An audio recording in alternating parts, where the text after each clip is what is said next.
नमस्कार बाबा, जय महाराष्ट्र. मस्त की आज होता संडे आणि एकदम आपण असं उठून गेलो. उठल्यानंतर मस्त की अंगो प्राणी झाली आणि बघा लास्ट 3 ब्लॉकपासून तुम्ही हाच शर्ट पास ना, काही की आपण कपडे धुसले नाही भावानो. काय करणार मग, मस्त की करून घेतला नाश्ता.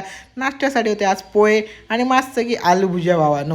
आलू भुजियाशिवाय तर भावा पोहे खावे इज इम्पॉसिबल. मग काय करणार, मस्त फटाफट असा करून घेतला नाश्ता आणि त्यानंतर ओपन केलं मस्त की लॅपटॉप थोडंफार मस्त केलं आपण आपलं काम आणि म्हणतात आता काय करायचं भूक तर लागली.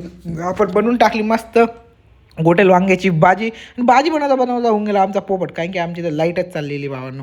काय करणार आता म्हणतं करा वेट. मग बस असं 1 तास वेट करून आली शेवटी फायनल लाईट. मग बनवून टाकली वांग्याची भाजी, पोळी, लोणचं आणि इकडे चालू आहे सध्या फॅमिली मॅन भावांनो. मस्त की एन्जॉय केलं जेवण आणि रात्री येऊन गेलो कुठे भावांनो, डायरेक्ट आपल्या इथल्या जवळच्या हिंजवडीच्या म्हातोबा टेम्पलला. मस्त की म्हातोबा टेम्पलला येऊन गेलो आहे बा. तुम्ही मस्त की करून घ्या म्हातोबाचं दर्शन.